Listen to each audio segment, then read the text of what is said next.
Handcraft by তৃষার পক্ষ থেকে সকলকে স্বাগতম। আশা করছি সবাই ভালো আছেন। তো আজকে আমি তৈরি করব প্ল্যান্ট হ্যাঙ্গার। তো এর জন্য আমি 6টা দড়ি নিয়ে নিয়েছি আর দড়িগুলোকে মাছ বরাবর বেঁধে নিয়েছি যাতে দড়িগুলা এলোমেলো না হয়ে যায়। এ পর্যায়ে একটি পিনের সাহায্যে আমি দড়িগুলোকে আটকে নিয়েছি যাতে এগুলো নড়াচড়া না করে। এখন আমি 2টা দড়ি নিয়ে নিয়েছি আর এই 2টা দড়ি দিয়ে আমি এখন গিট তুলে নেব। তো গিটটা কীভাবে তুলছি একটু মনোযোগ দিয়ে দেখে নিন। আসলে গিটটার বর্ণনাটা আসলে বলে বোঝানো যাবে না, এটা দেখেই বুঝতে হবে। যেহেতু আমি দড়িটাকে মাছ বরাবর বেঁধে নিয়েছি, তো আমাকে 2 পাশে গিট তুলে নিতে হবে। এই জন্য আমি এই পাশে কয়েকটা গিট তুলব এবং অপর পাশে কয়েকটা গিট তুলব।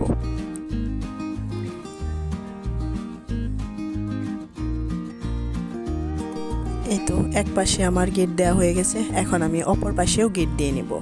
তো এই জন্য আমি দড়িটাকে উল্টো করে নিলাম এবং এখানে যে গিটটা দিয়েছিলাম মাছ বরাবর সেটা খুলে নিয়েছি। খুলে নিয়ে সেম আগের দড়িটার 2টা অংশ দিয়ে এই পাশেও আমি কিছু গিট তুলে নেব, মানে যতটুকু আমার প্রয়োজন আর কি। তো এই তো আমি গিট তুলে নিয়েছি, আমার হয়ে গেছে, আমি আর এখানে গিট তুলে নেব না।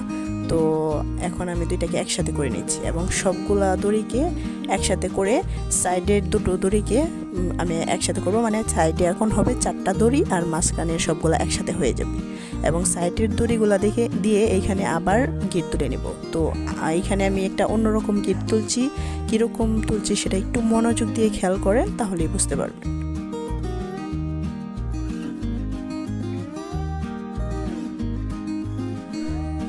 এখানকার ডিজাইনটা একটু বাঁকানো হবে আর দড়িগুলো কিন্তু অবশ্যই ভালোভাবে টাইট দিতে হবে, না হয় কিন্তু এইগুলো ছুটে যাওয়ার বা লুজ হয়ে যাওয়ার একটা সম্ভাবনা থাকে। তো আমি এখানে কিভাবে গিট দিচ্ছি দেখতেই পাচ্ছেন।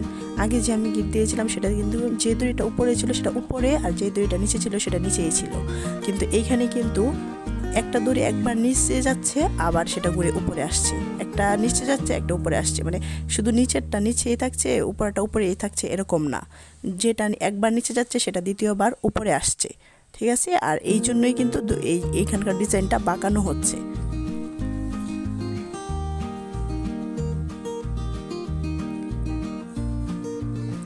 এই তো আমি এখানে ডিজাইনটা করে নিয়েছি, এইটুকুই করব, এই ডিজাইনটা আর বেশি করব না। তো এ পর্যায়ে আমি এখান থেকে 4টা দড়ি আলাদা করে নিয়েছি, ঠিক আছে।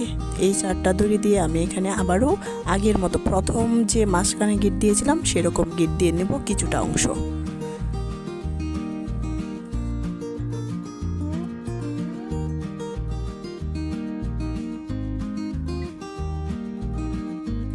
এই তো কিছুটা অংশ আমি করে নিয়েছি, এখন এখানে আমি নতুন একটা ডিজাইন করব।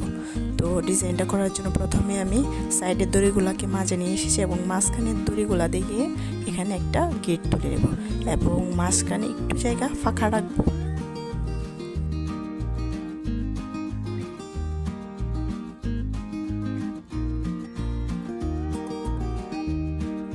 এই তো এখানে আমি বেশ কয়েকটা গিট তুলে নিয়েছি, এখানে আর তুলব না।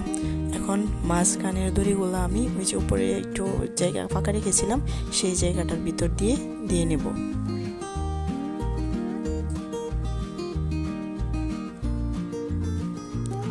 এই তো দেখতে পাচ্ছেন এখানে একটা সুন্দর ডিজাইন হয়ে গেছে। এখন আমি আবারও সাইডে দড়ি দিয়ে এইখানে একটা গিট দিয়ে নেব। গিট দেওয়া হয়ে গেলে আমি আবারও উপরের সোজা অংশের মতো এখানে কিছুটা সোজা অংশ করে নেব এবং কিছুটা অংশ করে নেওয়ার পর গোল অংশটা আবারও করে নেব। এভাবে করে আমি বাকি 2টো স্ট্যান্ডও করে নিচ্ছি, করে তারপর ফিরে আসছি। এই তো 3টা অংশ আমি করে নিয়েছি এবং নিচের যে ডিজাইনটা করব আমি সেটাও বাকি 2টা স্ট্যান্ডে করে নিয়েছি। এই স্ট্যান্ডটাতে আমি দেখিয়ে দিব যে কীভাবে আমি ডিজাইনটা করেছি।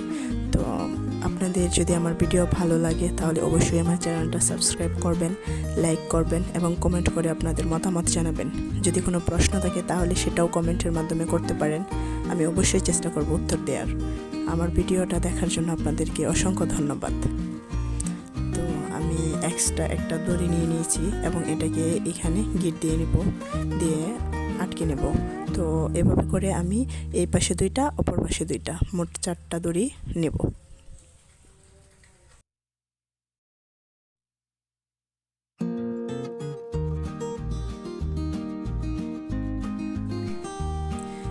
তো দুটো পাশেই আমার দড়ি লাগানো শেষ। এখন আমি মাঝের দুইটা দড়ি দিয়ে এখানে একটা গিট দিয়ে নিব এবং একটা দড়ি গিয়ে সাইডে ধরে দ্বিতীয় দড়িটা দিয়ে এখানে আবারও গিট তুলে নেব। এভাবে করে আমি দুই পাশের দড়িগুলোর মধ্যেই গিট তুলে নেব। গিট আসলে বলে বোঝানোর কিছু নেই, এগুলা দেখে নিতে হবে। এইটা আমি বারবারই বলছি যে গিটের বিষয়টা আসলে বলে বোঝানো যাবে না, এটা দেখে নিতে হবে। গিটগুলো তুলে নেওয়ার পর এখন আমি মাঝের দড়িগুলো এখানে বুননের মতো করে নেব, মানে বুননের মতো একটা ডিজাইন করে নেব। তার জন্য আমি একটা দড়ি নিয়ে নিয়েছি, দড়িটাকে মাঝের দড়িটার উপরে এবং সাইডের দুটো দড়ির নিচ দিয়ে এনেছি এবং দ্বিতীয় দড়িটাকে দুটো দড়ির সাইডের দুটো দড়ির উপর এবং মাঝের দড়িটার নিচে এবং তৃতীয় দড়িটাকে মাঝের দড়ির উপর এবং সাইডের দড়ির নিচে, মানে মোট কথা যেভাবে বুনন করা হয় সেইভাবেই আমি এখানে একটু বোনা টাইপের ডিজাইন করে নিয়েছি এবং আবারও সাইডে গিটের দিয়ে নিচ্ছি।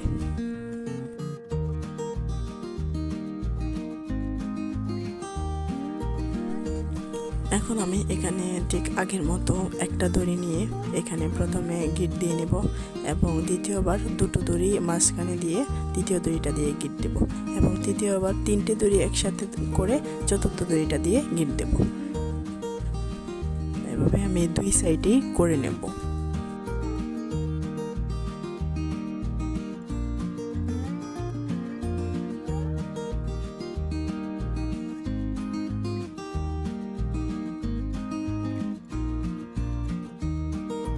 সাইডে গিট দেওয়া হয়ে গেছে।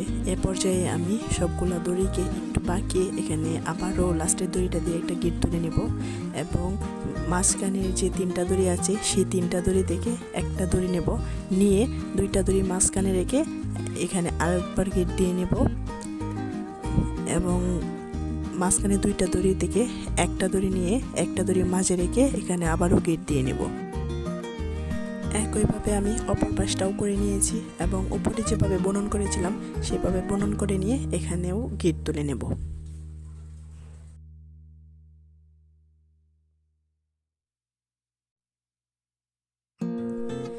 এই তো মাঝের ডিজাইনটা আমি সম্পূর্ণ করে নিয়েছি। এখন সাইডের যে দুটো দড়ি ছিল সেই ডিজাইনটা আমি করে নেব। তো দেখতেই পাচ্ছেন সাইডের দুটো দড়ি দিয়ে আমি একবার এটাতে গিট দিচ্ছি আর একবার ওটাতে গিট দিচ্ছি। এভাবে করে আমি সাইডের ডিজাইনটা করে নেব এবং সাইডের ডিজাইনটা করে নেওয়ার পর আমি তিনটা যে ডিজাইন করেছি তিনটা স্ট্যান্ডকে একসাথে করে নেব।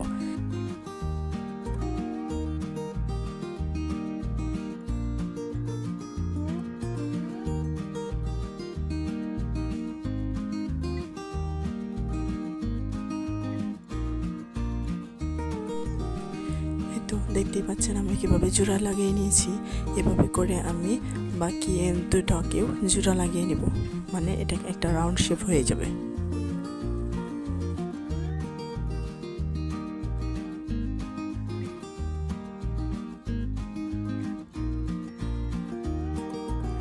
এ পর্যায়ে আমি সবগুলাকে জোড়া দিয়ে এখানে একটু ঝুলিয়ে নিয়েছি, কারণ এখন আর ওইভাবে রাখলে হবে না, এখন একটু ঝুলিয়ে নিতে হবে।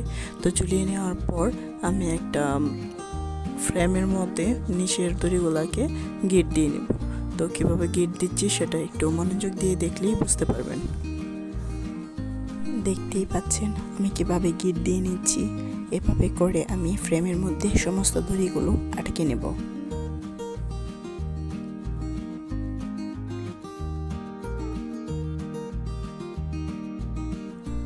সবগুলো দড়ি আমি ফ্রেমের মধ্যে আটকে নিয়েছি। এখন আমি এখানে একটা গিট তুলে নেব। গিটটা তুলছি কীভাবে দেখে নিন। প্রথমে আমি দড়িটাকে একটু উপরের দিকে তুলে এনেছি এবং এখানে দুটো পেঁচ দিয়ে নিচে যে ফাঁকা অংশটা রেখেছিলাম সেটার ভিতর দিয়ে টেনে নিচ্ছি। তো এভাবে করে এখানে আমি কিছু গিট দিয়ে নেব একটু সৌন্দর্যের জন্য আর কি। তো ফাইনাল রেজাল্টটা কেমন হয় সেটা দেখার জন্য আরেকটু অপেক্ষা করুন, আর অবশ্যই কিন্তু আপনারা জানাবেন যে এটা দেখতে কেমন হয়েছে। এতক্ষণ আমার ভিডিও দেখার জন্য সকলকে অসংখ্য ধন্যবাদ।